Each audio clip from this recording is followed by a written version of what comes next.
Hello everyone, welcome to your channel PYQs stopper. तो देखिए, हम लोग IBAC-IO का जो 2021 में एग्ज़ाम हुआ था उसके जो क्वेश्चन पेपर हैं उनको सॉल्व कर रहे थे, जहां पे हम लोग मैथ्स और रीजनिंग दोनों सेक्शन को बारी बारी से अलग अलग वीडियोस में देख रहे हैं। तो देखिए, इस वीडियो में हम लोग 20 फरवरी शिफ्ट 2 था, उसके जो मैथ्स के 20 क्वेश्चन हैं उनको यहाँ पे हम लोग सॉल्व करेंगे और देखेंगे कि कौन सा कंसेप्ट किस क्वेश्चन में लगाना है और एग्ज़ाम के टाइम पे आपको किस हिसाब से उस क्वेश्चन को अटेम्प्ट करना है ताकि हमारा जो समय है वो कम से कम लगे। तो देखिए, आपको अगर इन क्वेश्चंस की PDF चाहिए तो आप यहाँ पे टेलीग्राम नंबर एक लिखा हुआ है जिस पे आप मैसेज कीजिए, आपको एक ग्रुप में जो है ऐड कर दिया जाएगा जहाँ पे आपको इन क्वेश्चंस की PDF बड़ी ही आसानी से मिल जाएगी। तो चलिए, बिना किसी देरी के हम स्टार्ट करते हैं आज की अपनी क्लास। चलिए देखते हैं, पहला क्वेश्चन लिखा है इफ़ a + b - 1 का whole square plus b + c - 9 का whole square plus c + a - 4 का होल स्क्वायर जो है आपका या तो 0 से लेस है या फिर 0 के इक्वल है।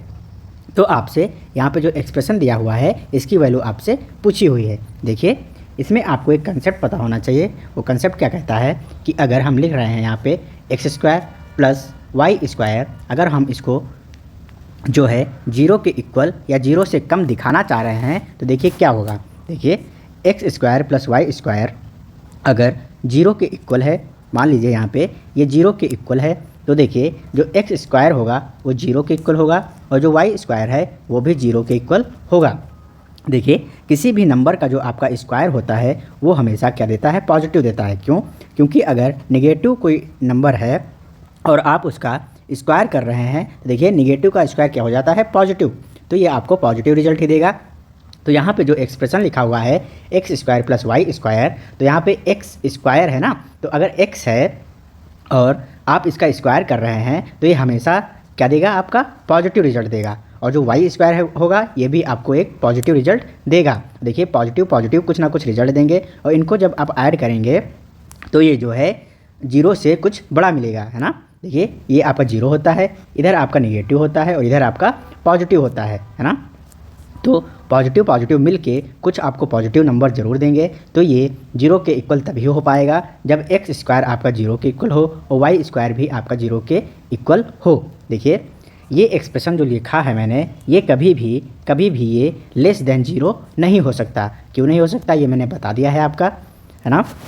चलिए देखते हैं इस क्वेश्चन को। देखिए, इस क्वेश्चन में जो आपको एक्सप्रेशन दिया हुआ है a + b - 1 का whole square plus b + c - 9 का whole square plus c + a - 4 का होल स्क्वायर, ये आपका अगर 0 के इक्वल है तो देखिए ये एक्सप्रेशन जो लिखा हुआ है यहाँ पे a + b - 1 का होल स्क्वायर, इसको अगर एक पल के लिए x मान लें तो यहाँ पे ये x² हो जाएगा। ऐसे ही जो b + c - 9 है इसको अगर y मान लें तो ये y² हो जाएगा और बीच में प्लस लगा हुआ है। अगर इसको हम z मान लें तो ये हो जाएगा z का स्क्वायर और ये हो जाएगा 0 के इक्वल।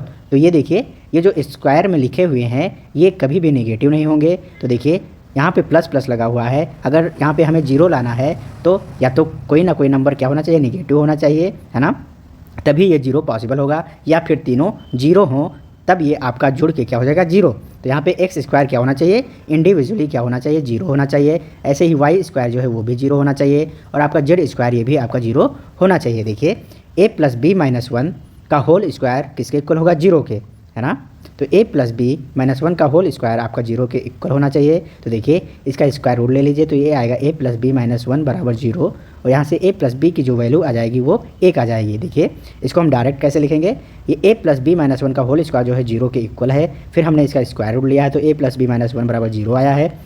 यहाँ से a + b की वैल्यू क्या आ गई है, 1, इधर माइनस था तो इधर जाके क्या हो गया, पॉजिटिव। ऐसे ही यहाँ पे b + c - 9 का होल स्क्वायर है, ये किसके इक्वल जाएगा, 0 के। तो यहाँ से b + c की जो वैल्यू आ जाएगी वो आ जाएगी आपकी 9। ऐसे ही c + a की जो वैल्यू आ जाएगी वो आपकी आ जाएगी 4, है ना।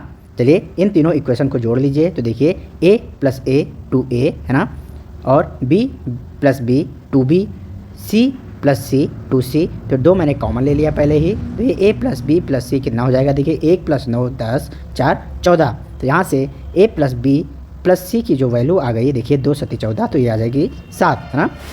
चलिए यहाँ से ए बी सी की वैल्यू हम निकाल सकते हैं। हमें पता है a प्लस बी बराबर 1, तो अगर a प्लस बी 1 है तो 1 इधर जाके घट जाएगा, तो यहाँ से जो c की वैल्यू है वो 7 माइनस 1 कितनी आ जाएगी, 6। ऐसे ही b प्लस सी हमें पता है 9, तो यहाँ हम b प्लस सी की वैल्यू रखेंगे 9, 9 इधर जाएगा तो हो जाएगा 7 माइनस 9, तो यहाँ से a की वैल्यू कितनी आ जाएगी, माइनस का 2। ऐसे ही देखिए c प्लस ए, तो c प्लस ए कितना होगा, 4, 4 इधर जाएगा तो घट जाएगा, तो 7 माइनस 4, तो b की वैल्यू जो आ जाएगी आपकी 3 आ जाएगी।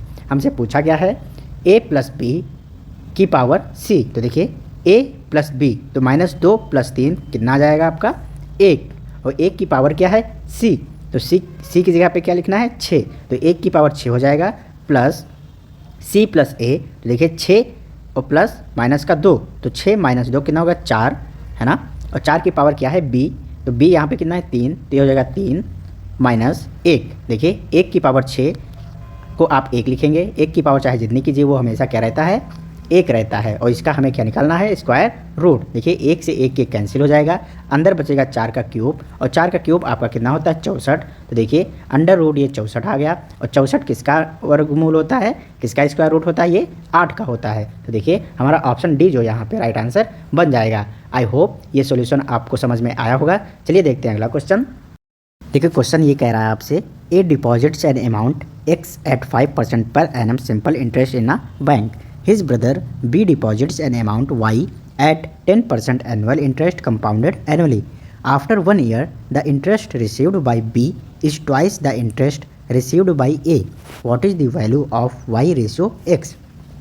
तो यहाँ पे देखिए A ने डिपॉजिट किया है अमाउंट x को 5% पर एनम के हिसाब से सिंपल इंटरेस्ट पे, और B ने जो है डिपॉजिट किया है अमाउंट y को 10% एनुअल इंटरेस्ट है, कंपाउंडेड एनुअली, कंपाउंड इंटरेस्ट पे इसने अपना जो है अमाउंट y को बैंक में डिपॉजिट किया है। पूछ रहा है कि अगर after 1 year the interest received by B, जो B ने इंटरेस्ट रिसीव किया है 1 साल बाद, वो दुगना है किसके, इंटरेस्ट रिसीव्ड बाय A के, जो A ने रिसीव किया है इंटरेस्ट उसका दुगना है B का इंटरेस्ट, तो आपसे y रेशियो x पूछा है। चलिए देखते हैं। देखिए यहाँ पे A है, तो A ने है जो है x अमाउंट को 5% के हिसाब से सिंपल इंटरेस्ट पे डिपॉजिट किया है अमाउंट को, और B ने जो है वो y अमाउंट को 10% के हिसाब से डिपॉजिट किया है, और इनको मिल रहा है CI और इनको मिल रहा है SI।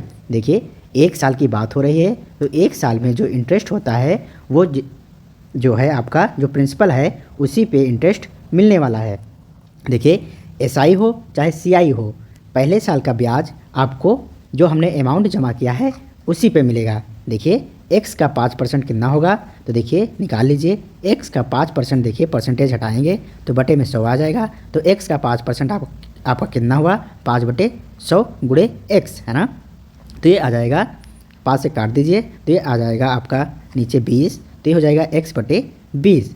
मतलब A ने जो इंटरेस्ट कमाया है वो कितना कमाया है, x/20, और देखिए y ने कितना कमाया होगा, तो y का 10% हटाएंगे तो नीचे 100 आ जाएगा। देखिए 1 0 से 1 0 कैंसिल, तो जो B ने इंटरेस्ट कमाया है 1 साल में अपने अमाउंट y पे वो कितना है, y/10, 0 हमने काट दिया था, तो y/10 ये B का इंटरेस्ट है और x/20 ये A का इंटरेस्ट है।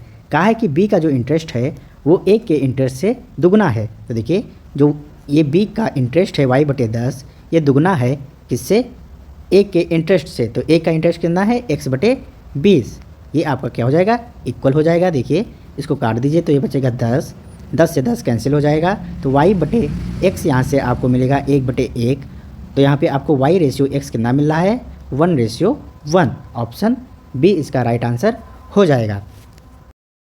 देखिए if the value of x satisfies the equation, ये आपको इक्वेशन दी हुई है और यहाँ पे पूछा है कि x की वैल्यू जो है वो इस इक्वेशन को क्या कर रही है, सेटिस्फाई कर रही है। तो पूछा है sum of all the possible values of x, जितनी भी x की वैल्यू यहाँ पे होंगी जो इस इक्वेशन को सेटिस्फाई करेंगी उनका हमसे सम पूछा हुआ है। चलिए देखते हैं। देखिए यहाँ पे 125 × 4 है, तो इसको गुणा कर लीजिए, ये हो जाएगा आपका 500 माइनस 2x बटे x + 50 बराबर 200/x। देखिए 2 से काट दीजिए ये 2 कैंसिल हो जाएगा, यहाँ पे बचेगा आपका 250 और ये बचेगा आपका 100। x का यहाँ से गुणा करेंगे, देखिए x इसमें आके गुणा हो जाएगा, तो ये हो जाएगा 250x माइनस एक्स स्क्वायर बराबर 100x, 100 का इसमें गुणा हो जाएगा तो 100x प्लस 50 और ये 2 0, तो ये हो जाएगा 5000। आई होप इतना समझ में आ रहा होगा। देखिए माइनस एक्स स्क्वायर को उधर ले जाएंगे तो ये हो जाएगा एक्स स्क्वायर, 250 इसमें 100 में से माइनस हो जाएगा तो 100x माइनस 250x, जो कि बचेगा आपका 150x माइनस का प्लस ये 5000, ये इक्वल हो जाएगा 0 के, है ना। देखिए इसको सॉल्व करेंगे, 5000 यहाँ पे लिखा है तो इसके ऐसे गुणनखंड जिनको जोड़ने पे कितना है 150, तो देखिए इसको हम लिख सकते हैं 100 गुणे 50, जो कि यहाँ पे लिखा हुआ था, है ना। तो इसमें हम 100 प्लस 50 करेंगे तो आपको कितना मिलेगा 150, तो ये हो जाएगा एक्स स्क्वायर माइनस का 100x माइनस का 50x प्लस 5000। आई होप ये आप करना जानते होंगे, है ना। देखिए x कॉमन लेंगे तो ये बचेगा x माइनस 100, यहाँ से माइनस 50 कॉमन लेंगे तो अंदर बचेगा x माइनस 100 बराबर 0। देखिए x माइनस 100 कॉमन ले लीजिए तो x माइनस 100 एक ब्रैकेट में हो गया और x माइनस 50 दूसरे ब्रैकेट में हो गया, तो यहाँ से x की वैल्यू आपको 100 भी मिल रही है और 50 भी मिल रही है। x माइनस 100 को एक बार 0 के इक्वल करेंगे तो x की वैल्यू 100 मिल जाएगी, x माइनस 50 को 0 के इक्वल करेंगे तो x की वैल्यू 50 मिल जाएगी। तो देखिए x की हमें 2 वैल्यू पता चल गई 100 और 50, तो इनका सम कितना हो जाएगा, तो इनका सम हो जाएगा आपका 150। यहाँ पे ऑप्शन ए इसका राइट आंसर हो जाएगा। अगला क्वेश्चन आपसे कह रहा है Rama did a survey where she asked all the people in her apartment to name their favourite pet. Rama है जो अपने अपार्टमेंट में एक सर्वे कर रही है जहाँ पे वो लोगों से क्या पूछ रही है, उनका फेवरेट पेट पूछ रही है कि आपका फेवरेट पेट कौन सा है। The results are shown in the pie chart, जो उसको रिजल्ट्स मिले हैं उनको पाई चार्ट में यहाँ पे दर्शाया गया है। पूछा है if 48 people said their favourite pet was rabbit then how many persons said that their favourite pet was a cat. देखिए 48 लोगों ने अपना फेवरेट पेट क्या बताया है, रैबिट।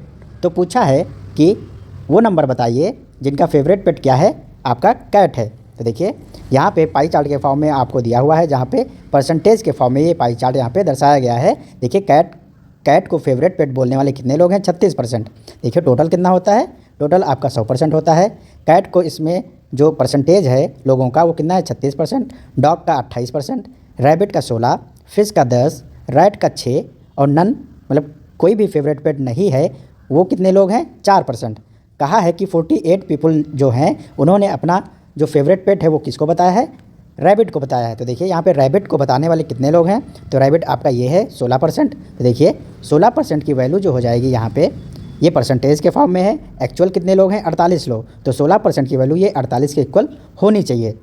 हमसे पूछा है कि कैट को बताने वाले कितने लोग हैं, तो देखिए कैट का यहाँ पे कितना है 36%, तो 16% की वैल्यू हमें पता है, हमें बतानी है 36%। ये किसका है, ये कैट को बताने वाले लोग हैं। 36% लोग अपना फेवरेट पेट कैट को बता रहे हैं और 16% जो है अपना रैबिट को बता रहे हैं कि हमारा रैबिट जो है वो फेवरेट पेट है। देखिए 16% की वैल्यू 48 है, हमें 36% की वैल्यू चाहिए। चलिए निकालते हैं यहाँ पे। देखिए इसको 16 से काटेंगे आप तो ये आएगा 3, मतलब 1% की वैल्यू जो आएगी आपकी वो कितनी आ जाएगी 3, है ना। तो 1% की वैल्यू हमें 3 मिली है, हमें निकालनी है 36 की, तो यहाँ पे हम 36 से गुणा कर देंगे। देखिए ये 36% की जो वैल्यू हो जाएगी आपकी कितनी हो जाएगी, 3 छंग 18, 3 त्रिका 9, 1 10। तो ये 108 लोग जो हैं वो अपना फेवरेट पेट किसको बता रहे हैं, कैट को। तो यहाँ पे हमारा ऑप्शन हो जाएगा ऑप्शन ए इसका राइट आंसर। आई होप ये समझ में आया होगा। देखिए अगला क्वेश्चन लिखा है A can finish a task in 6 days by working for 8 hours per day and B has the capacity to finish the same task in 8 days by working for 6 hours per day. In how many days will they finish it together by working 4 hours per day, है ना। तो देखिए ए जो है वो किस एक काम को क्या करता है 6 दिनों में फिनिश करता है और पर डे कितने घंटे काम कर रहा है 8 घंटे। तो देखिए ये हमारे ए हैं, ये 6 दिन में जो है काम को फिनिश कर लेते हैं और पर डे कितना काम करते हैं 8 hours। तो देखिए एक दिन में 8 घंटे काम करते हैं तो 6 दिन में कितने घंटे काम किए होंगे 6 × 48, मतलब ए जो हैं किसी काम को हम कह सकते हैं कि 48 घंटे में वो पूरा कर लेते हैं। ऐसे ही बी देखिए, बी जो है 8 दिन में उसी काम को पूरा करता है और एक दिन में कितना कर रहा है 6 घंटे। तो ये 8 दिन में जो है पूरा काम कर लेता है और पर डे कर रहा है 6 घंटे। तो इसने टोटल कितने घंटे लिए 8 छंग 48। मतलब यहाँ पे बी भी उस काम को 48 घंटे में कर रहा है और ए भी उस काम को 48 घंटे में कर रहा है। देखिए टोटल वर्क हम मान लेंगे यहाँ पे, तो टोटल वर्क निकालना हमने बताया है। देखिए इसका एलसीएम लेंगे 48 और 48 का एलसीएम, तो यह जाएगा 48 यूनिट जो हो जाएगा हमारा टोटल काम हो जाएगा। तो 48 घंटे में जो है ए इस काम को पूरा कर लेता है। तो 1 घंटे में कितना यूनिट कर रहा होगा 1 यूनिट, है ना। ऐसे ही बी भी 1 घंटे में 1 यूनिट काम कर रहा होगा। कह रहा है कितने दिनों में वे अगर साथ मिल जाएं तो काम को पूरा कर लेंगे और पर डे कितने घंटे काम कर रहे हैं 4 घंटे। तो देखिए यहाँ पे ए और बी 1 घंटे में 1 यूनिट कर रहे हैं। तो देखिए जब मिल जाएंगे ए और बी अगर मिल जाएंगे तो 1 घंटे में कितना यूनिट काम करेंगे 2 यूनिट, है ना। 1 घंटे में 2 यूनिट करेंगे और पर डे ये 4 घंटे काम करेंगे। तो देखिए 4 घंटे में ये कितना काम करेंगे, तो इसको 4 से गुणा करेंगे, ये आ जाएगा 8 यूनिट, है ना। 4 दूनी 8, मतलब ये 4 घंटे क्या कर रहे हैं पर डे काम करेंगे जब साथ मिलके काम करेंगे। तो एक दिन में कितना करेंगे 8 यूनिट। 4 घंटे काम कर रहे हैं एक दिन में और 1 घंटे में 2 यूनिट कर रहे थे, तो 4 घंटे में 8 यूनिट कर रहे हैं। मतलब एक दिन में ये लोग 4 घंटे काम करते हुए एक दिन में 8 यूनिट काम करेंगे। टोटल कितना करना 48 यूनिट, है ना। टोटल काम है 48 यूनिट और एक दिन में 8 यूनिट कर रहे हैं। तो 48 यूनिट को कितने दिनों में करेंगे 48/8, ये आ जाएगा आपका 6। मतलब 6 दिन लगाएंगे उसी काम को करने में जब वो एक साथ मिलके काम करेंगे। ऑप्शन भी यहाँ पे करेक्ट आंसर हो जाएगा। आई होप ये समझ में आया होगा। देखिए अगला क्वेश्चन लिखा है द रिमाइंडर व्हेन 731 की power 732 is divided by 9 is a, then the unit place of a की पावर। आपको इतनी बड़ी पावर दी हुई है और इसको बताना है कि यहाँ पे यूनिट डिजिट क्या आने वाली है ना, यही हमसे पूछा है। देखिए 731 की पावर 732 भाग करना है इसको 9 से और हमसे पूछा है कि रिमाइंडर जो आएगा ए, जो रिमाइंडर आएगा आपका ए की पावर अगर हम इतनी कर रहे हैं 33, 22, 11, तो इसका जो यूनिट डिजिट है वो क्या होने वाला है। चलिए 731 को जब आप 9 से भाग करेंगे, देखिए 731 को अगर आप 9 से भाग करेंगे, देखिए 9 8 72, ये बचा 11, 9 1 9, तो आपका जो शेष फल है जो रिमाइंडर है वो कितना बचेगा 2। तो 731 की जगह पे हम यहाँ पे 2 लिख लेंगे जो कि हमारा रिमाइंडर है। इसकी पावर लगा देंगे 732। यहाँ पे देखिए 731 को हमने 9 से भाग किया, शेषफल आया 2 और 731 की पावर कितनी थी 732। तो हमने जो 2 रिमाइंडर आया है उसकी पावर 732 यहाँ पे लिख लेंगे और इसको हमें भाग करना है 9 से अभी, और क्योंकि ये हमारा रिमाइंडर अभी कंप्लीट नहीं हुआ है। देखिए 2 की पावर 732 है, 2 को हम 9 के करीब ले जाएंगे। 2 की पावर कितनी हो तो ये 9 के करीब हो जाए। देखिए 2 की पावर जो 3 होती है वो कितना होता है 8। तो 2 की पावर 3 8, 8 क्या है 9 के करीब है, तो हम लिख सकते हैं 2 की पावर 3। देखिए इस पावर में से जब हमने 3 खींचा है तो ये 732 जो है वो 3 से डिवाइड हो जाएगा। देखिए इसको हम डिवाइड कर देंगे 732 को 3 से, तो ये बचेगा आपका 3 दूनी 6, 3 चौक 12 और 3 चौक 12। मतलब आप ये चीज़ समझ रहे होंगे। अगर हमने लिखा है 2 की पावर 2 और इसकी टोटल पावर है 6, तो हम इसको ऐसे भी लिख सकते हैं, ये जो 6 है ये 2 में आके गुणा हो जाएगा, तो ये हो जाएगा 6 दूनी 12। इसकी जो वैल्यू है हम क्या लिख सकते हैं 2 की पावर 12। 2 का स्क्वायर का होल जो पावर लगी हुई वो 6 लगी हुई है, तो इसको हम इस फॉर्मेट में भी लिख सकते हैं। तो इसमें मैंने यही किया है। अगर हमें 3 खींचना है तो देखिए इसमें से अगर हम 2 खींचना चाहते, 12 में से 2 खींचना चाहते तो 2 की पावर हम 2 लिखते और बाहर क्या बचता है इसकी पूरी पावर, तो ये जो 12 है वो 2 से डिवाइड हो जाएगी, तो ये बचेगा 6। देखिए इसी फॉर्मेट में आपको ये फिर से मिल गया, तो यही हमने यहाँ पे किया है। आई होप आपको समझ में आया होगा। देखिए 2 की पावर 3 जो है वो कितना हो जाएगा 8 और 8 की पावर कितनी हो जाएगी 244 और बटे में 9। देखिए 8 को 9 से डिवाइड करेंगे तो शेषफल 8 आएगा, या हम कह सकते हैं जो शेषफल आएगा वो माइनस का 1 आएगा। देखिए 9 में कितना कम है 1, तो हम कहेंगे कि जो शेषफल है 8 को जब 9 से हमने डिवाइड किया है, 8 को जब हमने 9 से डिवाइड किया है तो हमारा जो रिमाइंडर है वो या तो 8 आएगा, या हम इसको इस फॉर्म में भी लिख सकते हैं कि ये -1 के फॉर्म में आएगा, क्योंकि ये जो 8 है वो 9 से कितना कम है 1, तो -1 यहाँ पे इसका रिमाइंडर हम लिख सकते हैं। -1 की पावर कितनी हो जाएगी 244 और बटे में कितना है अभी 9, क्योंकि हमारा भी जो रिमाइंडर है वो पूरी तरीके से नहीं मिला है। देखिए -1 की पावर 244 है, -1 देखिए -1 जो है उसकी पावर 244 है। 244 क्या है, आपका इवन नंबर है। और जब भी आपका माइनस है और इसकी पावर कुछ लिखी हुई है, तो अगर इवन पावर लिखी हुई है तो ये आपका प्लस में हो जाएगा। अगर ये पावर आपकी ऑड में लिखी हुई है तो ये निगेटिव ही रहेगा। क्यों, देखिए -1 की पावर अगर मैं यहाँ पे 1 लिखूँ तो ये -1 ही मिलेगा। अगर -1 की पावर मैं 2 लिखूँ तो ये आपको +1 मिलेगा। अगर मैं -1 की पावर 3 लिखूँ तो ये आपको फिर से -1 मिलेगा। अगर मैं -1 की पावर 4 लिखूँ तो ये आपको फिर से प्लस का 1 मिलेगा। तो देखिए अगर पावर ऑड है, यहाँ पे भी ऑड है तो माइनस का मिल रहा है। अगर इवन है तो कितना मिल रहा है, पॉजिटिव।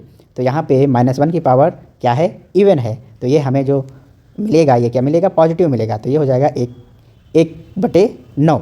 आई होप इतना समझ में आया होगा। देखिए यहाँ से हम जब 1 को 9 से डिवाइड करेंगे तो आपका जो रिमाइंडर बच रहा है वो कितना बच रहा है, 1।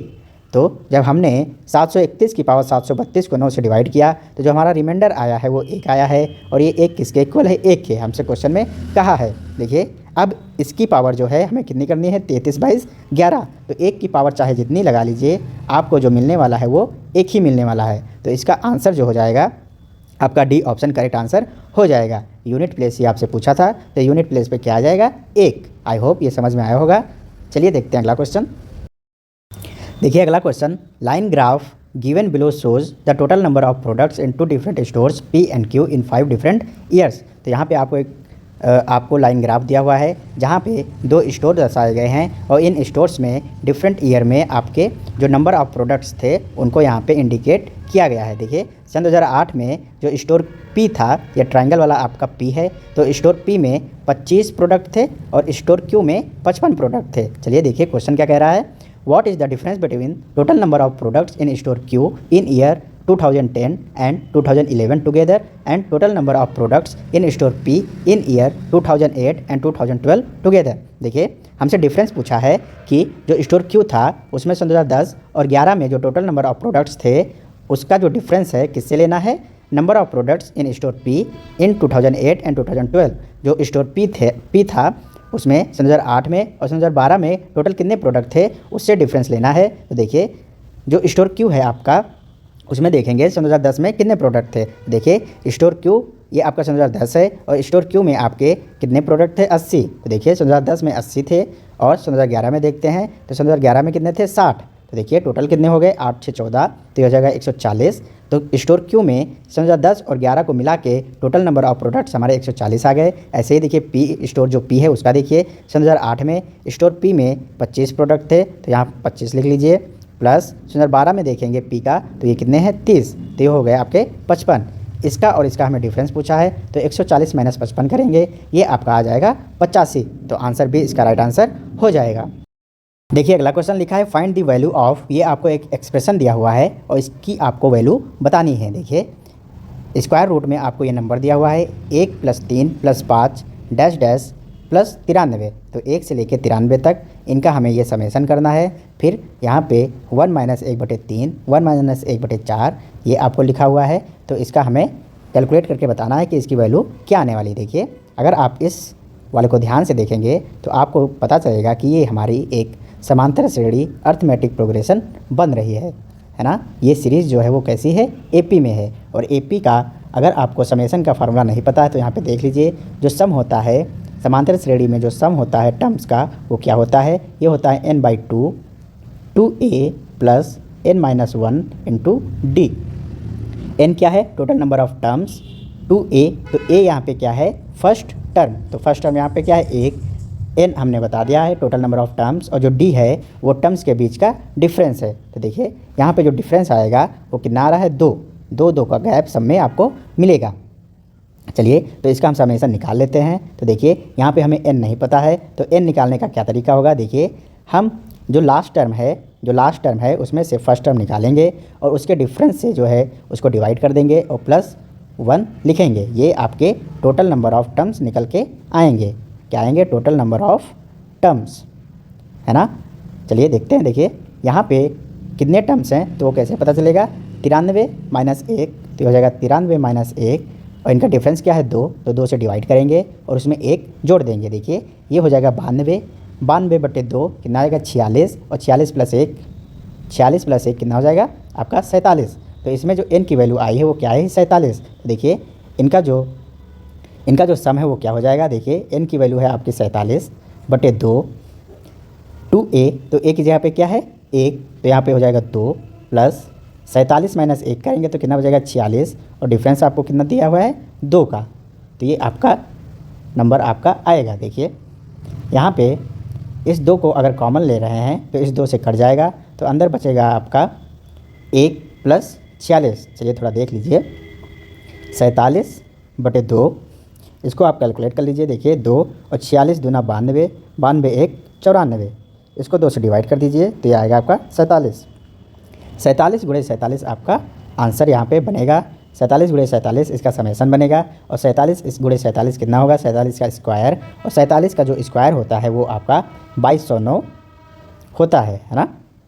47 का स्क्वायर कैसे लिखेंगे, देखिए या तो कैलकुलेट कर लीजिए या तो एक तरीका बताऊंगा मैं, उसको ध्यान दीजिएगा, उस तरीके पे ध्यान दीजिएगा। किसी भी नंबर का स्क्वायर लिखना है तो देखिए यहाँ पे मैंने 47 लिखा, इसके बट्टे में 47 लिखा, गुणा करना मैं सिखा रहा हूँ यहाँ पे। देखिए 7 को 7 में गुणा कीजिए, कितना आएगा 9, 7 7 49, कैरी कितना होगा 4, फिर देखिए 7 चौक 28 और 4 सते 28, मतलब इसको इससे गुणा कीजिए और इसको इससे गुणा कीजिए, तो 7 चौक 28 और 7 चौक 28, और 28 28 कितना हो जाएगा 56, 56 में 4 जोड़ेंगे कितना बचेगा 10, 56 और प्लस 4 आपका हो जाएगा 60, तो 60 में यहाँ पे क्या लिखेंगे 0, और 60 का जो 6 कैरी है वो कैरी हो जाएगा, 4 चौक 16 6 22। तो ये गुणा करने का एक तरीका मैंने यहाँ पे बता दिया है। तो 47 गुणे 47, 47 का स्क्वायर जो होता है 2209 होता है। तो जो ये जो टर्म यहाँ पे लिखा हुआ था, सीरीज आपको दिख रही थी, उसका समेसन कितना आया है 2209, है ना। फिर देखिए गुणे में क्या लिखा हुआ है 1 माइनस 1/3, तो देखिए इसको सॉल्व करेंगे तो कितना हो जाएगा 2/3, 3 माइनस 1 तो ऊपर बचेगा 2/3, ऐसे देखिए 4 माइनस 1/4, तो 4 माइनस 1 कितना हो जाएगा 3, 3/4 गुणे 5 माइनस 1 4, 4/5, ऐसे ये चलता चला जाएगा और कहाँ तक जाएगा देखिए 2209 माइनस 1 तो कितना हो जाएगा 2208, कितना हो जाएगा आपका 2208, 2208/2209। तो ये आपको जो है टर्म मिल रहा है यहाँ पे। आई होप यहाँ तक समझ में आ रहा होगा। देखिए 3 से 3 ये कैंसिल हो जाएगा, 4 से 4 ये कैंसिल हो जाएगा, फिर आने वाले टर्म में 5 से 5 ये कैंसिल हो जाएगा, ऐसे ही 2208 आने वाले टर्म में इससे कैंसिल हो जाएगा। तो यहाँ पे देखिए 2209 गुणे क्या बचेगा आपका 2209 गुणे 2 गुणे 1/2209 आपका बचेगा, और इसका हमें लेना है स्क्वायर रूट। देखिए 2209 और 2209 कैंसिल हो गए, तो बचा आपका √2। तो ऑप्शन डी इसका राइट आंसर हो जाएगा। आई होप आपको समझ में आया होगा। एक चीज़ मैं और यहाँ पे बताना चाहूँगा, थोड़ा देख लीजिए। यहाँ पे जो आपको ये सीरीज़ दिख रही थी, ये वाली सीरीज़ है ना, ये क्या है ध्यान से देखेंगे तो यहाँ पे 1 + 3 + 5 डैश डैश आपको 93 तक दिया हुआ था। तो देखिए ये ऑड नंबर्स लिखे हुए हैं। फर्स्ट कितने ऑड नंबर्स लिखे हुए हैं ये हमें पता करना है। देखिए 1 से ऑड नंबर स्टार्ट होता है, फिर 1 + 3 + 5 ऐसे करके आपको दिया हुआ था। तो ये ऑड नंबर की सीरीज़ है। तो ऑड नंबर का जो समेसन होता है, जो ऑड नंबर की सीरीज़ होगी, कहाँ से स्टार्ट होनी चाहिए सीरीज़ 1 से स्टार्ट होनी चाहिए। तो फर्स्ट n ऑड नंबर्स का जो समेसन होता है, ये जो सीरीज़ यहाँ पे लिखी हुई है फर्स्ट, ऐसे इसको लिखेंगे फर्स्ट n ऑड नंबर्स की ये आपको सीरीज़ दी हुई है ना। तो देखिए इसका जो समेसन होगा वो आपका हमेशा होगा n²। तो यहाँ पे हमें केवल पता करना था कि इस सीरीज़ में कितने टर्म हैं, और टर्म निकालना मैंने बता दिया है कि ऐसे इसको टर्म को निकाला जाता है। तो अगर ऑड नंबर की सीरीज़ है तो यहाँ पे n² कर देंगे। बस आपको ये ध्यान रखना है कि वो शुरुआत कहाँ से होनी चाहिए, 1 से शुरुआत होनी चाहिए। ऐसे ही अगर इवन का होता, इवन की सीरीज़ होती 2 + 4 + 6 dash dash dash n term तक, है ना। तो इसका जो समेसन होता वो होता n+1। तो ये चीज़ें आप ध्यान रखिएगा। प्लस अगर ऐसे दी हुई थी सीरीज़ आपको फर्स्ट n नेचुरल नंबर्स, तो देखिए जो फर्स्ट n नेचुरल नंबर्स हैं इनका जो समेसन होता है वो n+1/2 होता है। तो ये 3 चीज़ें आप ध्यान रखिएगा, आपके काम आने वाली हैं। चलिए देखते हैं अगला क्वेश्चन। देखिए अगला क्वेश्चन कह रहा है M can do a piece of work in 20 days. He works at it alone for 5 days and N alone finishes the remaining work in 9 days. In how many days both of them together can complete the work? देखिए M जो है किसी काम को 20 दिनों में जो है पूरा कर लेता है, लेकिन उसने 5 दिन केवल काम किया अकेले, फिर ये छोड़ के चला गया। कौन आ गया? एन ने अकेले जो काम को है, जो रिमेनिंग काम बचा हुआ था, उसको 9 दिन में कंप्लीट करता है। तो पूछा है कि अगर दोनों साथ मिलकर काम करें तो काम को कितने दिनों में कंप्लीट कर लेंगे। चलिए आइए देखते हैं। देखिए यहाँ पे एम है और एन है। देखिए इनकी हम एफिशिएंसी मान लेते हैं कि एम जो है वो एक दिन में ए यूनिट काम को करता है। ऐसे ही हम एन को मान लेंगे कि एन जो है वो एक दिन में आपका बी यूनिट काम करता है। एम जो है एक दिन में ए यूनिट काम करता है और एन जो है वो एक दिन में बी यूनिट काम करता है। देखिए इसको मानने का रीज़न क्या है आपको पता होगा। हमने हमेशा कहा है कि हम टोटल वर्क को देखेंगे कि टोटल वर्क जो है वो कितना हो रहा है। देखिए एम जो है वो 20 दिन में काम को पूरा कर लेता है, तो 20 दिन में वो कितना काम किया होगा ये हम निकालेंगे। तो देखिए हम मान लेते हैं कि एक दिन में वो ए यूनिट करता है, तो 20 दिन में कितना करेगा?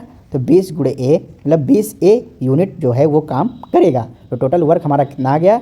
20 ए यूनिट एक दिन में करता है और 20 दिन में काम पूरा कर लेता है, तो टोटल काम उसने कितना यूनिट किया? 20 ए। ऐसे ही देखिए आगे क्या कर रहा था कि एम जो है वो 5 दिन काम करता है, तो 5 दिनों में कितना यूनिट काम किया होगा? तो ये 5 ए यूनिट काम किया होगा। 5 गुणे ए, तो 5 ए यूनिट जो है वो उसने काम किया होगा। बचा कितना है? देखिए बचा है आपका 15, इसमें से 5 ए क्या हो जाएगा? माइनस हो जाएगा, तो बचेगा कितना? 15 ए यूनिट। तो जो रिमेनिंग काम है उसको कौन कर रहा है? एन। देखिए एम ने 5 ए काम कर दिया है और बचा कितना होगा? 20 ए माइनस 5 ए। तो ये जो 15 ए यूनिट है ये कौन करेगा? एन करेगा। तो देखिए एन जो है वो 9 दिन में काम को पूरा करता है और हमने माना है कि 9 दिन में एन जो है वो बी यूनिट के हिसाब से, बी यूनिट पर डे के हिसाब से कितना काम कर लेगा? तो ये 9 बी कर लेगा, है ना। देखिए यहाँ से ए रेशियो भी हम आसानी से निकाल पाएंगे। देखिए ये 3 त्रिका 9 और 3 25 15, तो ये आ जाएगा 3/5। ए की जो वैल्यू आ गई 3 आ गई और बी की वैल्यू 5 आ गई। मतलब एम जो है 3 यूनिट काम करता है डेली और एन जो है वो 5 यूनिट डेली काम करता है। तो देखिए दोनों मिल जाएंगे तो एक दिन में कितना करेंगे? 8 यूनिट, है ना। और टोटल काम हमारा क्या होगा? देखिए एम जो है 3 यूनिट पर डे करता है, तो 20 दिन में कितना कर लेगा? 20 गुणे 3। यहाँ पे ए की वैल्यू क्या निकल के आई थी? 3, है ना। तो 20 गुणे 3 ये आपका टोटल यूनिट है। इतना ये टोटल काम है और एक दिन में ये 8 यूनिट मिलके काम करेंगे। तो देखिए इनको कितने डेज लगेंगे? 20/3/8, 20 गुणे 3/8, इसको काट दीजिए। 4 पंचे 20, 4 दूनी 8, 5 3 15/2। तो इतना डेज जो है लगेगा इनको मिल के काम करने में। तो ये कितना हो जाएगा? 7.5 डेज। ऑप्शन डी इसका राइट आंसर हो जाएगा। आई होप ये समझ में आया होगा। देखिए अगला क्वेश्चन कह रहा है if a and b are 2 real numbers such that, जो बी है वो ए से बड़ा है, b is greater than a, और ए बी जो है वो 0 से छोटा है, मतलब ए बी जो है वो आपका निगेटिव है। इन दोनों का प्रोडक्ट जो है वो निगेटिव है या 0 से छोटा है और बी जो है यहाँ पे ए से बड़ा है। कहा है the sum of their squares is 458, जो इनका सम है, स्क्वायर्स का जो सम है वो कितना है? 458, और difference between their squares is 120, और उनके स्क्वायर्स का जो डिफरेंस है वो कितना है? 120। तो आपसे ए माइनस बी की वैल्यू यहाँ पे पूछी है। तो देखिए यहाँ पे हम बी ले लेंगे और ए ले लेंगे। यहाँ पे बी जो है ए से बड़ा है, तो चलिए यहाँ पे बी का स्क्वायर करेंगे और ए का स्क्वायर करेंगे। इनका हमें क्या दिया हुआ है? सम दिया हुआ है, किसके इक्वल? 458 के इक्वल। ऐसे देखिए इनका डिफरेंस दिया हुआ है, तो इनके स्क्वायर्स का जो डिफरेंस हो जाएगा वो बी स्क्वायर माइनस ए स्क्वायर, ये कितना दिया है? 120। चलिए यहाँ पे इसको सॉल्व कर लीजिए। देखिए ये इनको जोड़ेंगे तो ए स्क्वायर कट जाएगा, बी 2b स्क्वायर हो जाएगा, और यहाँ पे ये जुड़ के कितना हो जाएगा? 578। देखिए बी स्क्वायर क्या बचेगा? तो ये बचेगा, 2 से काट दीजिए, 2 दूना 4, 2 8 16, 2 9 18। तो बी स्क्वायर की वैल्यू 289 है, तो बी की वैल्यू जो होगी वो प्लस माइनस 17 आ जाएगी। 289 का स्क्वायर रूट कितना होगा? 17, है ना। स्क्वायर्स आपको याद होने चाहिए। देखिए 289 का जो स्क्वायर रूट होगा वो प्लस माइनस 17 आ गया, तो बी की वैल्यू एक आपकी प्लस 17 मिल रही है और एक माइनस 17 मिल रही है। चलिए यहाँ से देखिए ए स्क्वायर क्या आएगा? बी स्क्वायर हमें पता है 289, तो यहाँ पे रख दीजिए, इस वाली इक्वेशन में वैल्यू रख दीजिए। ये इक्वेशन 2 है और इक्वेशन 1 है। देखिए बी स्क्वायर आपका कितना है? 289 माइनस का ए स्क्वायर बराबर 120। 120 को इधर लाएंगे तो हो जाएगा 289 माइनस 120, बराबर ए स्क्वायर। देखिए ए स्क्वायर यहाँ से कितना मिलेगा, ये मिलेगा आपको 169। तो यहाँ से ए की वैल्यू क्या हो जाएगी, प्लस माइनस 13, मतलब ए की वैल्यू एक आपको प्लस 13 मिल रही है और एक आपको माइनस 13 मिल रही है। देखिए अगर बी आपका 17 है तो ए कितना होना चाहिए, देखिए बी अगर आपका 17 है तो ए 17 से कम होना चाहिए, और 17 से कम कितना है, 13 है ना, तो ये 13 हो जाएगा। ए की वैल्यू 13 मिल गई और बी की वैल्यू 17 मिल गई। मान लीजिए ए की वैल्यू अगर हम माइनस 13 लिख रहे हैं तो बी की वैल्यू आपकी प्लस 17 ही होगी, क्योंकि बी हमेशा क्या होगा, ए से बड़ा होना चाहिए।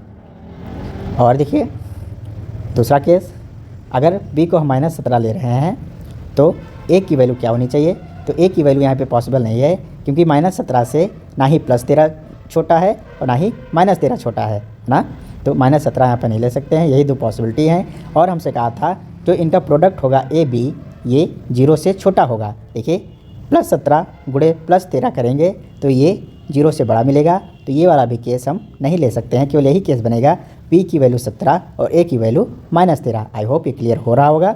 यहाँ पे दिया था कि बी बड़ा है ए से, तो बी बड़ा है ए से, और क्या दिया हुआ था, ए बी जो है लेस देन है किससे, 0 से, तो इनका जो प्रोडक्ट होगा वो माइनस में आना चाहिए। तो एक माइनस में होगा और एक प्लस में होगा, है ना। तो देखिए आपसे पूछा है ए माइनस बी, तो यहाँ से ए की वैल्यू क्या निकाली हमने, माइनस 13, और बी की वैल्यू क्या निकाली है, 17। तो यहाँ पे हो जाएगा माइनस का 17, ये कितना आ जाएगा, माइनस का 30। ऑप्शन बी इसका राइट आंसर हो जाएगा। आई होप ये समझ में आया होगा। देखिए अगला क्वेश्चन कह रहा है, the given bar graph shows the export of jute by a company over the years from 2011 to 2017। तो यहाँ पे आपको एक बार ग्राफ दिया हुआ है जहाँ पे जूट का एक्सपोर्ट दिखाया गया है डिफरेंट ईयर्स में, है ना। पूछा है which of the following pairs of years has the maximum percentage of decrease in export. तो किस साल जो है जो डिक्रीज हुआ है एक्सपोर्ट में उसका परसेंटेज मैक्सिमम है, सबसे ज़्यादा किस साल एक्सपोर्ट में डिक्रीज देखने को हमको मिला है, ये हमसे पूछा है। देखिए पहला ऑप्शन 14-15, देखिए 15 में कितना था 7.8 और 14 में कितना था 9.9। तो देखिए 9.9 से ये घट के कितना हो गया 7.8। तो यहाँ पे कितने का डिफरेंस दिख रहा है, पहले 9.9 था, 15 में ये 7.8 हो गया है, तो इसमें कमी आ गई है। कितने की कमी आ गई है, 2.1 की। इनका डिफरेंस कितना होगा 2.1 की कमी आई है 9.9 पे। तो देखिए इसको परसेंटेज में लिखेंगे, देखिए पॉइंट हटा लीजिए तो ये आएगा 21/99। देखिए एक चीज़ यहाँ पे ऑब्जर्व कीजिएगा, अगर बटे में 100 होता तो ये परसेंटेज बनता आपका 21%। अगर 21/100 होता और इसको हमें परसेंटेज बनाना था तो ये आता आपका 21%, लेकिन ये कम है, 100 से 99 क्या है, थोड़ा सा कम है। तो इस थोड़े से कम की वजह से ये 21% से थोड़ा ज़्यादा होगा। थोड़ा आप यहाँ पे अप्रॉक्सीमेशन यूज़ कीजिएगा। देखिए ये आपका न्यूमरेटर होता है और नीचे आपका डिनोमिनेटर होता है ना। देखिए अगर डिनोमिनेटर आपका कम हो रहा है, तो जो ये ओवरऑल वैल्यू है वो बढ़ेगी, और अगर आपका डिनोमिनेटर जो है वो बढ़ रहा है, अगर डिनोमिनेटर आपका बढ़ रहा है तो जो ओवरऑल वैल्यू है वो आपकी घट जाएगी। आई होप ये क्लियरिटी आपको मिल रही होगी। तो यहाँ पे जो डिनोमिनेटर था वो क्या था, थोड़ा सा 100 से कम था, तो जो ये ओवरऑल वैल्यू होगी वो ज़्यादा होगी इन कंपेयर पहले से, है ना। तो ये देखिए अगर 100 होता तो 21% बन जाता, लेकिन ये 99 है तो 21 से थोड़ा ज़्यादा बनेगा। तो ये वाला इसमें जो है वो 21% का डिक्रीज हमें दिख रहा है। देखिए 12-13, तो 13 में जो ये वैल्यू बची है कितनी 9.5, और 12 में कितनी थी 11.4। तो देखिए ये हमने 2015 का निकाला है, 2013 में देखते हैं।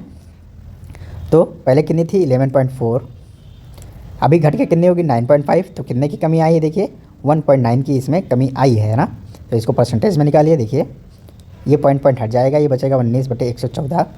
देखिए यहाँ पे 99 का 21 था, तो यहाँ पे 114 का 19 है ना। ऐसे ही तो समझेंगे इसको। देखिए ये 21/99 था, 99 क्या है 114 से कम है, और इस कम का 21 ऊपर लिखा हुआ है, और ये ज़्यादा का यहाँ पे 19 लिखा हुआ है। तो ये वाली जो परसेंटेज है ये 21 से तो कम ही आएगी। तो इसको आप आगे देखिए चाहे ना देखिए, ये 21 से कम ही आने वाला है। चलिए 11-12 का देखते हैं। देखिए यहाँ पे 11 से 12 में जब गए हैं तो एक्सपोर्ट बढ़ा है, और हमसे क्या पूछा है डिक्रीज, तो ये भी ऑप्शन आप मत देखिए। ये ऑप्शन क्यों नहीं देखा, क्योंकि ये 21 से कम होने वाला था, तो इसको हमने एलिमिनेट कर दिया है। हमसे मैक्सिमम परसेंटेज ऑफ डिक्रीज पूछा है, तो यहाँ पे 21% से ये 12-13 वाले में कम मिल रहा था, तो इसको हमने एलिमिनेट कर दिया। यहाँ पे 11 से 12 जब पहुँचे हैं तो यहाँ पे इंक्रीज हुआ है ना कि डिक्रीज, तो इसको एलिमिनेट कर दिया। फिर देखिए 15-16, 15 में 7.8 था, है ना, 15 में आपका 7.8 था और 16 में कितना हो गया 5.2। तो देखिए कितने की कमी हुई है, 2.6 की कमी हुई है। देखिए इसको परसेंटेज में आप कन्वर्ट कर लीजिए। देखिए 26/78, देखिए अगर ऊपर 25 होता और नीचे 75 होता तो ये बनता आपका 1/3, जो कि हो जाता 33.33%, है ना। लेकिन ऊपर 26 और नीचे 78 है, मतलब इसको जब 3, देखिए 26 का ये 3 गुना ही लिखा हुआ है, 26 गुणे 3 आपका कितना होता 78, तो ये आ जाएगा आपका 1/3, और 1/3 कितना होता है आपका 33.33% होता है। तो देखिए 21 ये ज़्यादा मिल गया, तो हमसे पूछा था मैक्सिमम परसेंटेज ऑफ डिक्रीज, तो यही हमारा आंसर हो जाएगा कि यहाँ पे जो है जब हम 15 से 16 गए हैं तो यहाँ पे मैक्सिमम परसेंटेज ऑफ डिक्रीज हमको एक्सपोर्ट में दिख रहा है। आई होप ये समझ में आया होगा। देखिए अगर ये नहीं समझ में आ रहा है तो आप इसको सीधे सीधे कर लीजिए। यहाँ पे 21/99 है, इसको 100 से गुणा करेंगे तो ये परसेंटेज में कन्वर्ट हो जाएगा, इसको 100 से गुणा करेंगे तो ये परसेंटेज में कन्वर्ट हो जाएगा। ये हो जाएगा 2100/99, इसको आप भाग कर लीजिए, कुछ वैल्यू आएगी उसको देखेंगे, है ना। फिर 114 को 1900 से भाग देंगे, कुछ वैल्यू आएगी, इसको कंपेयर करेंगे, ऐसे ही सब में कंपेयर करेंगे और आपको आंसर मिल जाएगा। आई होप इसमें कोई परेशानी नहीं हो रही होगी। चलिए देखते हैं अगला क्वेश्चन। देखिए अगला क्वेश्चन कह रहा है a regular polygon is having 4p+2 as the number of its sides where p is a positive integer. What will be the ratio of the measures of its interior angle to that of its exterior angle? देखिए आपको एक polygon दिया हुआ है और उसकी sides कितनी है 4p+2, है ना। तो आपसे पूछा है यहाँ पे p की वैल्यू क्या है, कोई पॉजिटिव इंटीजर है, तो पूछा है आपका रेशियो किससे किससे, इंटीरियर एंगल और एक्सटीरियर एंगल का जो रेशियो है उसका रेशियो हमसे पूछा है।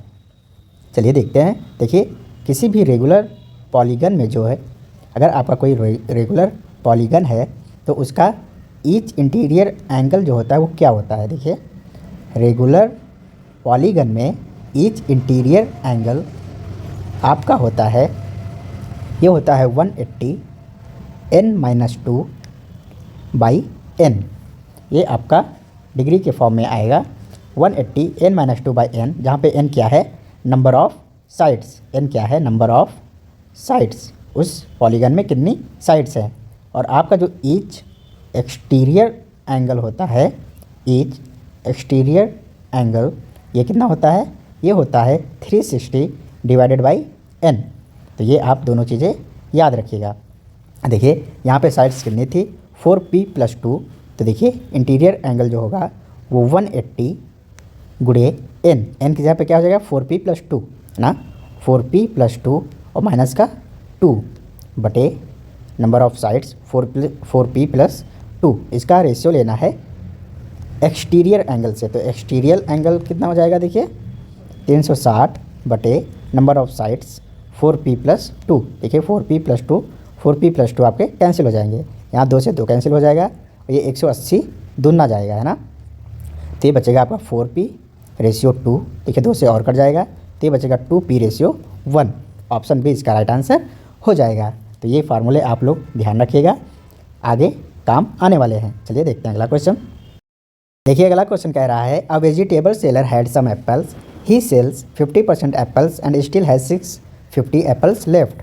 तो वेजिटेबल सेलर है जो एप्पल्स बेच रहा है, उसने 50% एप्पल्स को बेच दिया है और अभी भी उसके पास 650 एप्पल बचे हैं। तो उसके पास कितने टोटल एप्पल्स थे, तो देखिए उसके पास मान लीजिए 100 थे और उसने 50% बेच दिए हैं, तो कितने बचे होंगे 50, और 50 की वैल्यू यहाँ पे 650 है। या फिर ऐसे समझिए 50% बेच दिए हैं, मतलब आधे बेच दिए हैं, आधे उसके पास बचे हैं, आधे की वैल्यू जो बचे हैं वो कितनी है 650, तो टोटल कितने रहे होंगे, इसके दुगना रहे होंगे, कितने 1300। या फिर 100 उसके पास थे, 50% बेच दिए तो कितने बचे 50, 50 की वैल्यू 650, तो यहाँ से 100 की वैल्यू क्या होगी, इसको दुगना कर दीजिए तो 100 की वैल्यू हो जाएगी आपकी 1300, है ना। आई होप ये समझ में आया होगा। देखिए अगला क्वेश्चन लिखा है Sunny and Bunny together have ₹3450 if 2/9 of Sunny's amount is equal to 7/3 of Bunny's amount, how much amount does Bunny have. तो यहाँ पे दो लोग हैं सनी और बनी, इनके पास जो टोटल अमाउंट है वो है 3450। कहा है अगर 2/9 करेंगे हम सनी के अमाउंट को, देखिए 2/9 करेंगे अगर सनी के अमाउंट को तो ये इक्वल होगा 7/3 अमाउंट के बनी के, है ना। बनी के पास जो अमाउंट है उसका जब 7/3 करेंगे और सनी का जो अमाउंट है उसका 2/9 करेंगे तो ये आपस में क्या होंगे, बराबर होंगे। देखिए यहाँ से सनी और बनी का जो अमाउंट है उसका रेशियो निकाल लें तो सनी S/B हो जाएगा। तो देखिए ये 9 इधर आके गुणा हो जाएगा, 7×9/2×3, ये 2 यहाँ पे आ जाएगा। देखिए 3 तिरका 9, तो ये हो जाएगा 7 21 और बटे में 2। इसका मतलब है कि अगर सनी के पास 21 रुपये हैं तो बनी के पास 2 रुपये हैं, तो टोटल कितने हो जाएंगे, 21 + 2 आपके 23। और इस 23 की वैल्यू क्वेश्चन में कितनी दी हुई है, 3450। इन दोनों के पास 3450 टोटल अमाउंट है। तो यहाँ से एक की वैल्यू निकाल लीजिए। देखिए 23 × 23, तो यहाँ पे 11 बचेगा, ये हो जाएगा आपका 115। और 23 × 5 कितना होता है, 115। तो ये 5 बार जाएगा और 0 1 बच जाएगा। तो एक की वैल्यू कितनी आएगी, 150। हमसे क्या पूछा है, बनी के पास अमाउंट कितना था। देखिए बनी के पास यहाँ पे 2 है और एक की वैल्यू 150 है, तो 2 की वैल्यू कितनी हो जाएगी, 300, है ना। तो इसका ऑप्शन डी राइट आंसर हो जाएगा। आई होप ये समझ में आया होगा।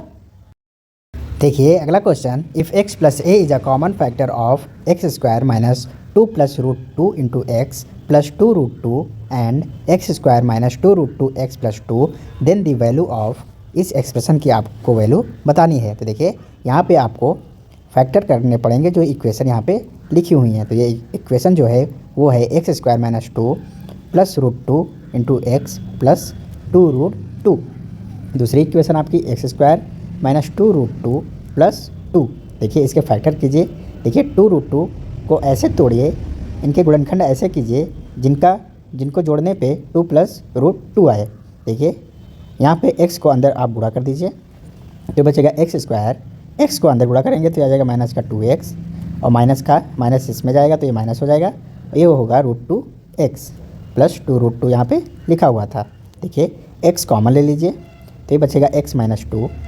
यहाँ से √2 कॉमन लीजिए, -√2 कॉमन लिया मैंने तो x - 2 यहाँ पे बचेगा। देखिए x - 2 इसमें से कॉमन हो जाएगा तो ये x - √2 आपका बचेगा। चलिए इसके फैक्टर कीजिए। देखिए 2 को हम लिख सकते हैं √2 × √2, तो यहाँ पे देखिए क्या हो जाएगा, ये x² - √2x, यहाँ पे आपका x भी था, है ना। चलिए -√2x और माइनस का √2x आपका क्या बचेगा, प्लस का 2, तो x² - √2x + 2, ऐसे इसको हम लिख सकते हैं। देखिए यहाँ से x कॉमन लेंगे तो x - √2 बचेगा, यहाँ से माइनस का √2 लेंगे तो ये अंदर बचेगा x - √2। तो देखिए इन दोनों में x - √2 कॉमन है तो x - √2 कॉमन ले लीजिए और x - √2 आपका बचेगा। तो देखिए इन दोनों में कॉमन क्या है, x - √2 जो है एक फैक्टर यहाँ पे कॉमन दिख रहा है और हमसे क्या बोला है x + a। तो x + a की जो वैल्यू है वो x प्लस अगर यहाँ पे लगाएंगे तो ये माइनस का √2 हो जाएगा, है ना। तो a की वैल्यू यहाँ से क्या दिख रही है, ये दिख रही है माइनस का √2। हमसे पूछा क्या है, 5√2 - a। तो देखिए 5√2 माइनस का a ऑलरेडी माइनस में है तो ये माइनस माइनस प्लस हो जाएगा, तो ये हो जाएगा आपका √2 इंटू 3√2 और इसका हमें लेना है स्क्वायर रूट। देखिए ये कितना हो जाएगा, ये 5√2 + √2 तो ये हो जाएगा 6√2, है ना। और ये 3√2 यहाँ पे लिखा हुआ था। देखिए √2 कितना हो जाएगा, 2, तो ये हो जाएगा 6 × 2 × 3। देखिए 6 दूनी 12 और 12 36 और 36 का स्क्वायर रूट आपका 6 होता है। देखिए ऑप्शन डी इसका करेक्ट आंसर हो जाएगा। आई होप ये समझ में आया होगा। यहाँ पे आपको केवल फैक्टर्स निकालने आना चाहिए और ये बड़ी ही आसानी से क्वेश्चन हो जाएगा। देखिए अगला क्वेश्चन कह रहा है, average of 8 students is 15 years. If 2 more students of age 20 and 10 years join, what will be the new average age, है ना। हमसे कहा है कि 8 स्टूडेंट्स जो हैं उनका जो एवरेज एज है वो कितनी है, 15 साल। देखिए 8 लोग हैं और एवरेज कितना है 15, तो टोटल एज कितनी हो जाएगी, 15 × 8 = 120। देखिए इसमें 2 स्टूडेंट और आ रहे हैं जिनकी एज कितनी है, 20 और 10। तो देखिए इसमें एक स्टूडेंट की 20 है और एक स्टूडेंट की 10 है, तो ये 2 और इसमें एज क्या होंगी, जुड़ जाएंगी टोटल में। देखिए टोटल आपका कितना एज हो जाएगा 150। स्टूडेंट कितने हो गए हैं? अब पहले 8 थे, 2 और जुड़े तो कितने हो गए? 10 स्टूडेंट हो गए। तो जो एवरेज एज आया है, नया जो एवरेज एज आएगा वो कितना आएगा? 15। देखिए 15 पहले भी थी और 15 अब भी है, तो जो एवरेज एज है वो सेम ही रहेगा। तो ऑप्शन सी यहाँ पे करेक्ट हो जाएगा। आई होप ये समझ में आया होगा। देखिए एवरेज एज क्या होती है? एवरेज क्या होता है? टोटल बटे नंबर ऑफ़ स्टूडेंट्स। देखिए हमें टोटल नहीं पता था, है ना, नंबर ऑफ़ स्टूडेंट्स पता था 8 और इनकी जो एवरेज थी वो कितनी थी? 15। तो यहाँ से जो टोटल एज आएगी वो कितनी आ जाएगी? 15 अट्ठे 120। और इस 120 में 2 स्टूडेंट और जुड़ रहे थे, जिनमें से एक की एज थी 20 और एक की थी 10। तो 30 साल इसमें और बढ़ गए, तो ये हो गया 150। तो ये टोटल एज हो गई 150। अब स्टूडेंट हो गए हैं 10, तो 150 बटे 10, एवरेज एज कितनी आ गई? 15, जो कि पहले के ही समान है। देखिए इस चीज़ को एक तरीके से और देख सकते थे। देखिए यहाँ पे जो 8 स्टूडेंट्स की एवरेज एज दी हुई है वो 15 दी हुई है, और जो 2 स्टूडेंट आ रहे हैं उनकी एज देखिए 20 प्लस 10, टोटल कितनी है? 30। कितने स्टूडेंट हैं? 2। जो नए आ रहे हैं वो टोटल स्टूडेंट्स हैं 2, और उनकी मिला के एज है 15, 30। उनकी मिला के एज टोटल जो है कितनी है? 30, और 2 स्टूडेंट में ये बढ़ जाएगी, तो इनकी जो एवरेज एज आ रही थी वो 15 आ रही थी। देखिए जो पहले से थे उनकी भी 15 ईयर जो था एवरेज था, और जो नए आ रहे हैं उनकी भी 15 एज जो थी वो एवरेज थी। तो जब सेम था तो जब मिल जाएंगे तब भी वो सेम ही रहेगा। आई होप ये क्लियर हुआ होगा। देखिए अगला क्वेश्चन कह रहा है, in a lock making factory 5% of the total produced locks were found defective and 80% of the non defective locks were exported. If 85,500 non defective locks were not exported then how many locks produced. देखिए एक factory है जिसमें locks बनाए जा रहे हैं, और जितने टोटल लॉक्स बनाए जा रहे हैं उनमें से 5% जो लॉक हैं वो क्या हो रहे हैं? डिफेक्टिव हो रहे हैं, और जो बचे हैं उनमें से 80% लॉक्स जो हैं नॉन डिफेक्टिव जो लॉक्स थे, 5% आपके डिफेक्टिव हैं, बचे आपके जितने भी उनमें से 80% लॉक्स जो हैं वो एक्सपोर्ट किए गए हैं। और यहाँ पे कहा है यदि 85,500 नॉन डिफेक्टिव लॉक्स व नॉट एक्सपोर्टेड, मतलब देखिए 80% नॉन डिफेक्टिव वाले लॉक्स को हमने एक्सपोर्ट कर दिया, तो बचे आपके 20%। तो 20% यहाँ पे कितने के इक्वल हो जाएगा? 85,500। तो ये जो नहीं एक्सपोर्ट किए गए हैं नॉन डिफेक्टिव लॉक्स, उनकी यहाँ पे नंबर दिया हुआ है 85,500। तो पूछा है कि टोटल लॉक्स कितने प्रोड्यूस हुए थे। तो चलिए मान लीजिए यहाँ पे जो टोटल लॉक्स थे वो 100 थे जो हम प्रोड्यूस कर रहे थे, तो इनमें से जो 5% है वो क्या हैं? डिफेक्टिव हैं। तो 100 का 5% कितना होगा? 5, बचा कितना आपका? 95। तो 95 जो हैं ये क्या हैं? नॉन डिफेक्टिव लॉक्स हैं, है ना। आई होप इतना क्लियर होगा। देखिए ये जो नॉन डिफेक्टिव आपके लॉक्स हैं इसमें से 80% को एक्सपोर्ट किया गया है ना। बचे कितने आपके? 20%। तो 20% जो हैं वो आपके बच गए हैं, और उनका नंबर कितना दिया हुआ है? 85,500। तो देखिए 95 का 20% निकालिए आप, तो 95 का 20% ये आपका आ जाएगा 20/100। इनका जो नंबर दिया हुआ है वो दिया है 85,500। तो देखिए यहाँ से इसको सॉल्व कीजिए, ये हो जाएगा 1/5, ये हो जाएगा आपका 1/5। देखिए 5 से इसको काट दीजिए तो ये बचेगा 19, है ना। तो यहाँ से 1 की वैल्यू क्या आ जाएगी? 19 से इसको डिवाइड कर दीजिए, 1900 को 76 और 19 पंचे 95, तो ये हो जाएगा 4500। 1 की वैल्यू 4500 आ गई, और हमसे पूछा टोटल कितने लॉक्स प्रोड्यूस हुए थे। टोटल हमने माना है 100, तो 100 की वैल्यू निकालने के लिए इसको 100 से गुणा कर दीजिए, तो ये हो जाएगा आपका 4500 और ये 2 जीरो और 4,50,000। ऑप्शन डी इसका करेक्ट आंसर हो जाएगा। देखिए क्वेश्चन कह रहा है the speed of a plane was raised by 60% by the pilot and then the raised speed was reduced by 50%। The speed measured by the sonic radar at this point of time was 2400 kilometre per our.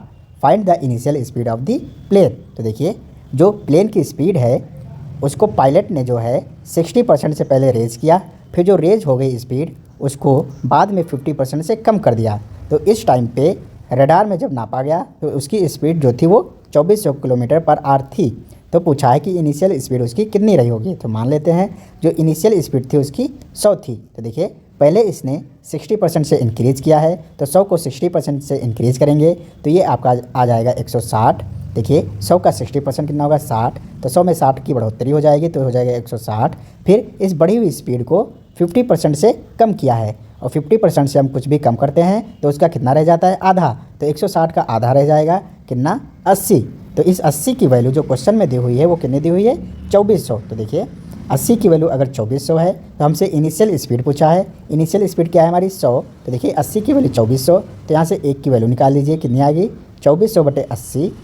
हमें निकालनी है 100 की, तो इससे 100 को गुणा कर देंगे। देखिए ये हो जाएगा आपका 2400 बटे 80 गुणे 100, है ना। देखिए 0 से 0 काटिए और ये 8 से काटेंगे तो ये आ जाएगा 300, तो ये हो जाएगा 3000। तो इसकी जो इनिशियल स्पीड थी वो 3000 किलोमीटर पर आवर थी। देखिए अगला क्वेश्चन कह रहा है a number is divided into 2 parts in the ratio 5:6 respectively.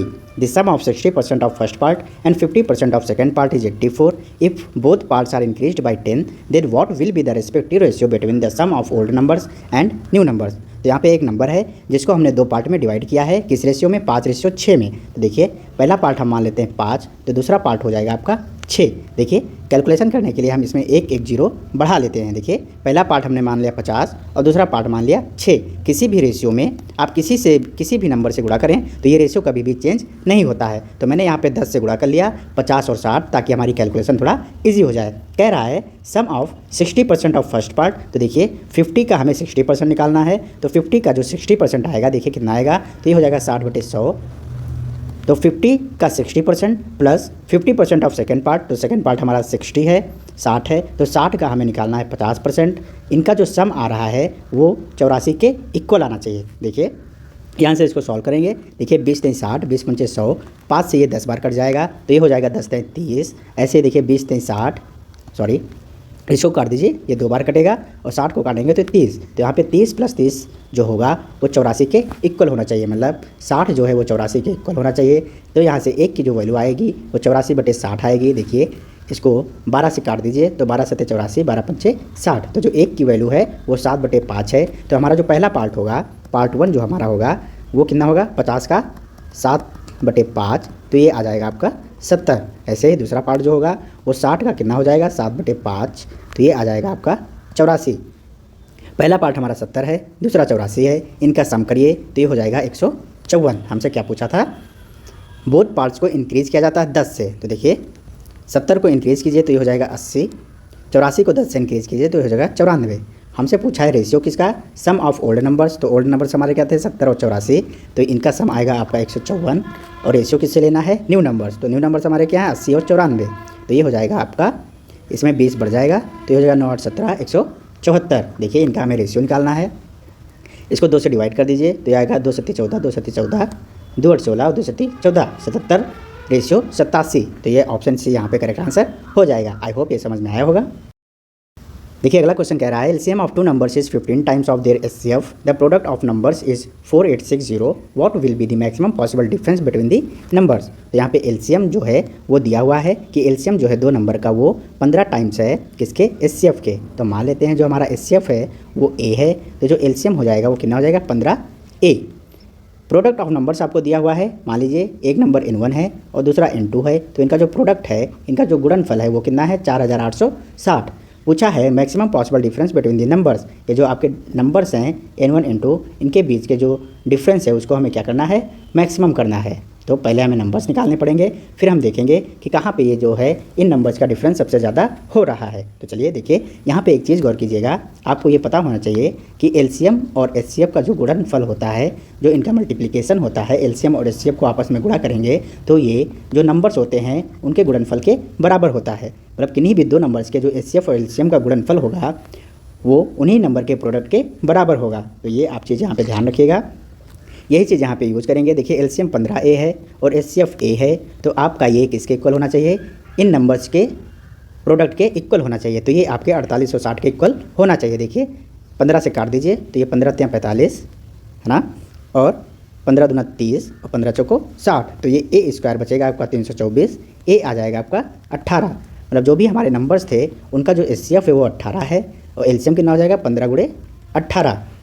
तो देखिए यहाँ पे जो 18 है वो तो दोनों नंबर्स में क्या होगा, कॉमन होगा, है ना। 18, अगर एक नंबर हमारा 18x है तो दूसरा नंबर हमारा 18y होगा। तो इनका एलसीएम क्या आएगा, ये आएगा 18xy, और एलसीएम जो हमने निकाला है वो कितना है, 15 × 18। तो देखिए xy की जो वैल्यू आएगी वो आएगी 15, है ना। तो देखिए यहाँ पे हमें x और y के बीच का जो डिफरेंस है वो सबसे ज़्यादा रखना है। तो अगर हम x को 1 मान लें और y को 15 मान लें तो देखिए ये हमारे नंबर्स बन जाएंगे 1 और 15। तो x की वैल्यू 1 और y की वैल्यू 15। तो हमारा जो नंबर बनेगा वो एक नंबर बनेगा आपका 18 गुणे 1 तो 18, और एक दूसरा नंबर बनेगा 18 गुणे 15। देखिए एक नंबर हमारा 18 है और दूसरा नंबर देखिए 15 8 120, 15 के 15 और 2 27। तो इनके बीच का डिफरेंस कितना आ जाएगा, ये आ जाएगा 252। ऑप्शन डी इसका करेक्ट आंसर हो जाएगा। तो ये थे हमारे मैथ्स के 20 क्वेश्चन। आई होप इनके सॉल्यूशन आपको पसंद आए होंगे। अगर वीडियो पसंद आई तो वीडियो को लाइक करना मत भूलिएगा और अपने दोस्तों के बीच भी शेयर कीजिएगा। तो ये वीडियो यहीं तक, धन्यवाद।